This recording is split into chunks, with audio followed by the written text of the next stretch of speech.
Bonjour les amis, c'est John Doe qui vous parle. J'ouvre aujourd'hui un dossier, celui de la future 5G et de l'Internet des objets. Je m'appuie pour ce faire sur electricsense.com et sur des extraits choisis d'une vidéo provenant de l'excellente chaîne YouTube Take Back Your Power. Vous trouverez ces deux liens sources en partie description.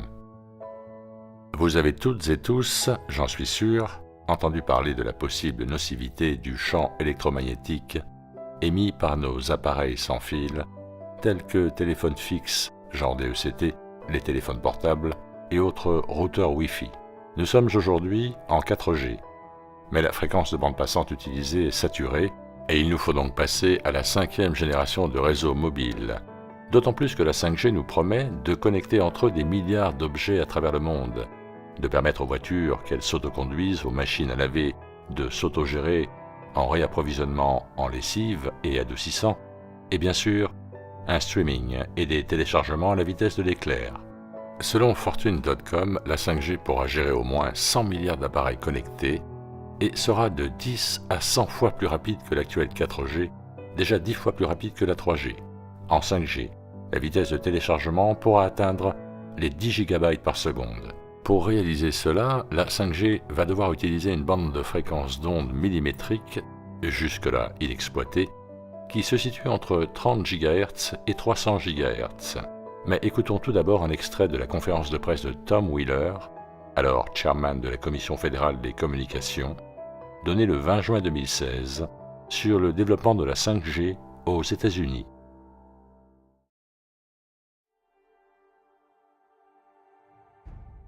Ce qui va bouleverser la donne, c'est que la 5G utilisera une bande de fréquence beaucoup plus haute que ce que nous pensions viable en termes de services mobiles à large bande et autres applications.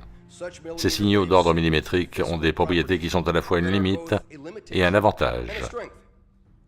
Elles tendent à mieux se propager en lignes droites et étroites et ne traversent pas les objets physiques.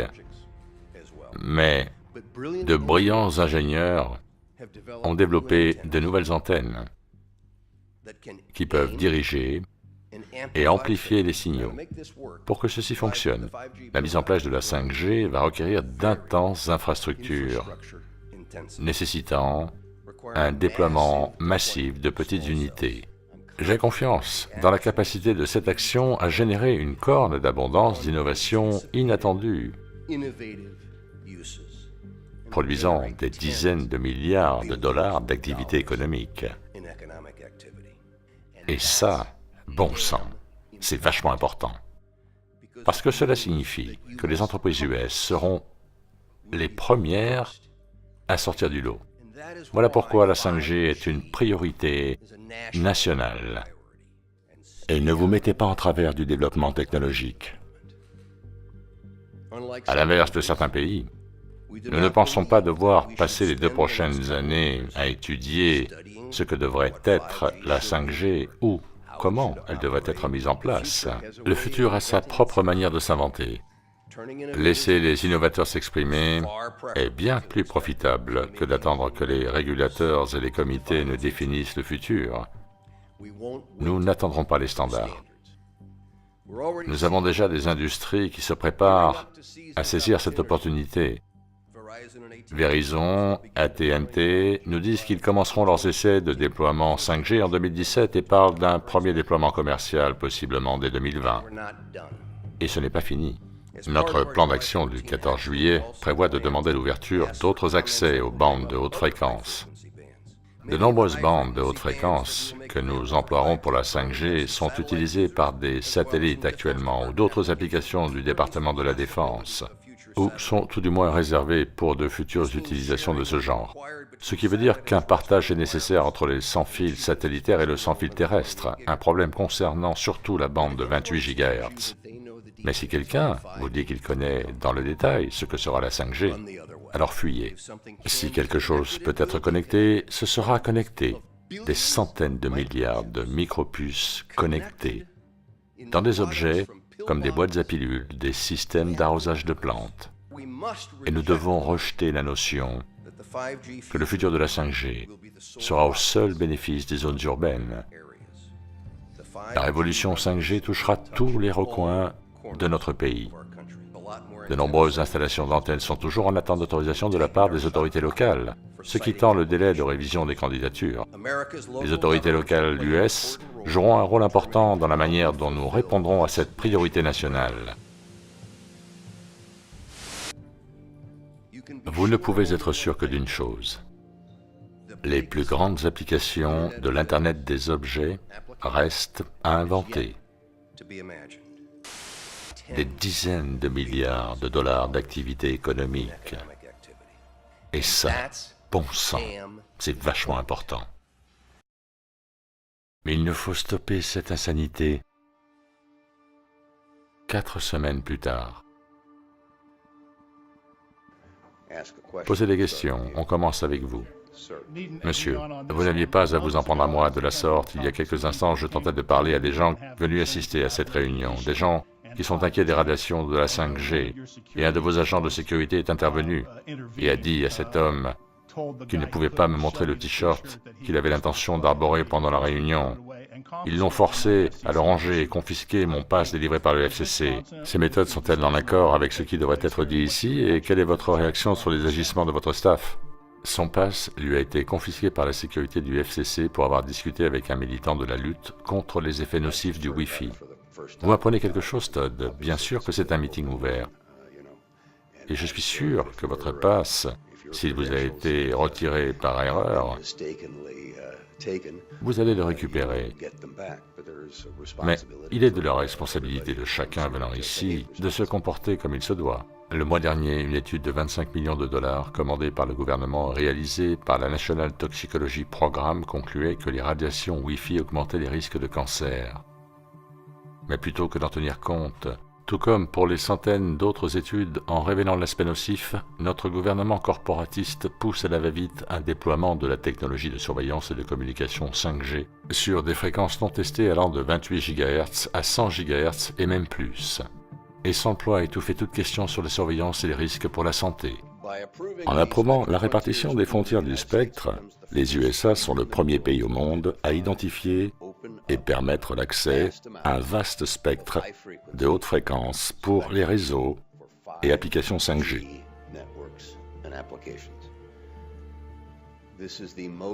C'est l'avancée la plus importante à ce jour. Une question lui est posée. L'étude du National Toxicology Program montre que le Wi-Fi provoque des risques autres que les seuls risques thermiques. Comment pouvez-vous procéder à l'augmentation de la puissance Wi-Fi alors que les standards FCC ne reconnaissent que les effets thermiques, ignorant des centaines d'études montrant les effets cancérigènes, les effets neurologiques? Lady Gates, vous avez une question? Oui, j'ai une question, Monsieur Chairman. Ok, je répondrai à votre question. 2 jours plus tôt, la même question lui était posée. Il répondit « Adressez-vous au personnel médical. » Bonne idée. Le personnel médical indépendant de toute industrie, ainsi que des chercheurs de vérité, essayent de nous alerter sur le fait que l'exposition chronique au Wi-Fi est associée à une multitude d'effets et de symptômes. De l'importance des fonds dans la recherche sur la radiofréquence. 70% des études indépendantes ont conclu un effet nocif contre 32% pour les études issues de l'industrie. Des milliers d'études démontrant les effets biologiques produits par la radiation du Wi-Fi sont disponibles sur les sites suivants en anglais. Ce que l'industrie des télécoms ne vous dit pas, mais révèle à ses actionnaires dans ses rapports annuels.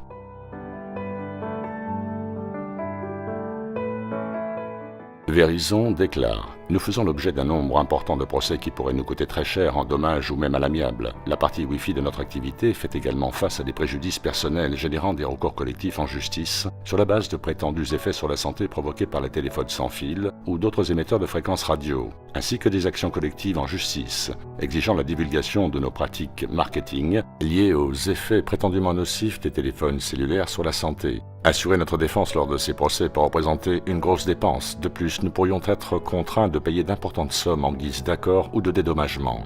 Dans le rapport annuel de Vodafone, on trouve ceci. Facteurs de risque principaux et incertitudes.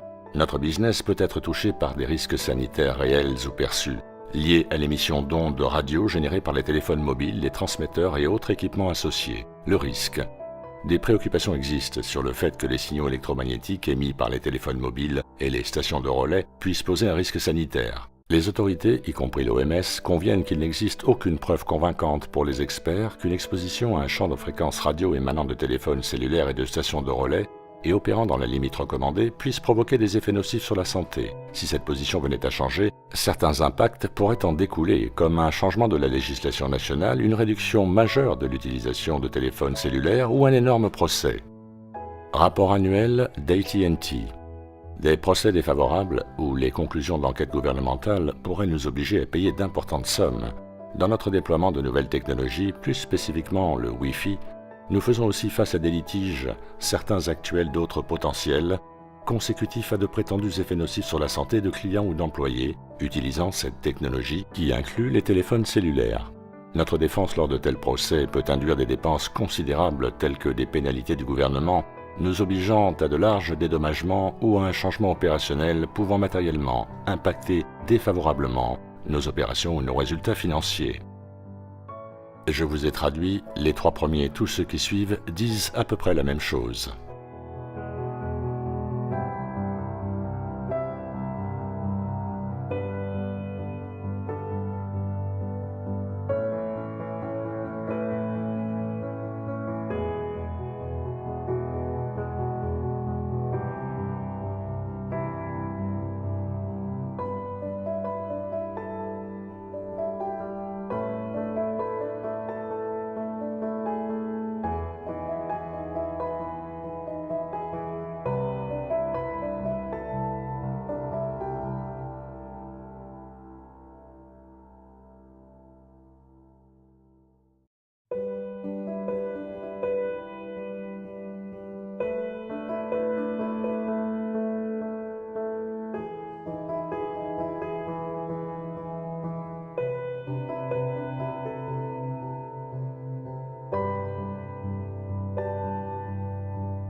Voyons maintenant ce que conseille Telstra quant à l'utilisation de téléphones cellulaires, les mobiles et votre santé. L'OMS propose les conseils suivants pour réduire l'exposition au téléphone mobile. Utilisez un kit main libre pour maintenir l'appareil à l'écart de votre tête et de votre corps. Limitez le nombre et la durée des appels. Utilisez votre téléphone dans des zones de bonne réception, ce qui réduira sa puissance de transmission, donc l'exposition. Ici, nous avons un jugement de la Cour suprême d'Italie rendu en 2012. La tumeur au cerveau d'un homme provoquée par l'utilisation de son portable. La Cour suprême d'Italie a suivi le jugement en première instance, déclarant la cause de la tumeur cérébrale d'un homme d'affaires comme étant la radiation de son portable. L'homme d'affaires, Innocenzo Marcolini, a développé une tumeur appelée neurome sur le côté gauche de son crâne. Il a utilisé son téléphone mobile à peu près 6 heures par jour pendant 12 ans. La Cour suprême d'Italie s'est largement appuyée sur les études de Leonard Hardell, considéré comme indépendant et non cofinancé par les opérateurs ou fabricants de téléphones mobiles. Voici Innocenzo Marcolini. J'ai voulu rendre ce problème public car beaucoup de gens ne connaissent toujours pas les risques. J'utilisais mon téléphone mobile au moins 5-6 heures par jour au travail.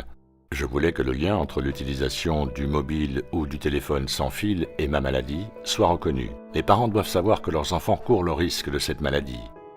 Maintenant, un rapport de l'assureur Swiss Re, datant de 2013. Conséquences imprévues des champs électromagnétiques. Impact global potentiel élevé. Laps de temps supérieur à 10 ans. Pendant la dernière décennie, la propagation d'appareils sans fil s'est grandement accélérée. Si un lien direct par rapport au risque sanitaire était établi, cela ouvrirait la porte à de nouveaux litiges et pourrait finalement générer d'énormes pertes. En clair, et pour l'instant, les assureurs refusent de couvrir le risque sanitaire que représentent les champs électromagnétiques. Ils assurent le téléphone, mais pas la personne.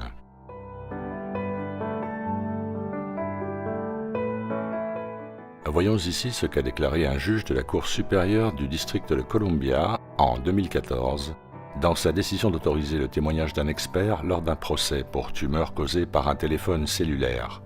S'il y a seulement la moindre possibilité que la radiation d'un téléphone cellulaire soit cancérigène, alors il nous appartient d'agir en termes de santé publique et de réglementation. Bien que le coût social et financier de l'interdiction de tels appareils soit important, celui-ci n'est rien en comparaison du prix en vie humaine que nous aurions à payer si nous n'agissons pas, et attendons de découvrir d'ici 30 ou 40 ans que les signes avant-coureurs pointaient dans la bonne direction. Si la probabilité de l'effet cancérigène est faible, mais que l'ampleur du potentiel de nocivité est élevée, alors les bonnes pratiques de politique publique nous commandent de ne pas ignorer ces risques. Et nous terminerons par Google, qui fait signer à toutes les écoles dans lesquelles le projet Google Réalité Virtuelle est déployé une décharge de responsabilité quant à ces mêmes risques. Voilà les amis, où nous en sommes. Concrètement, vous pouvez d'ores et déjà faire deux choses pour limiter votre exposition aux champs électromagnétiques de votre portable et routeur Wi-Fi. Pour le premier, utilisez un kit main libre aussi souvent que possible pour le maintenir à l'écart du corps et de votre tête, et éteignez-le pendant votre sommeil ou gardez-le à une distance minimum de 2 mètres. Ne dormez surtout pas avec. Même règle de distance pour le routeur Wi-Fi. En ce qui concerne la 5G, il faut alerter les élus par tous les moyens, courrier, courriel, téléphone, pétition, et partager au maximum cette vidéo. Il faut stopper cette insanité. C'était John Doe pour ITV. Merci de votre attention et portez-vous bien.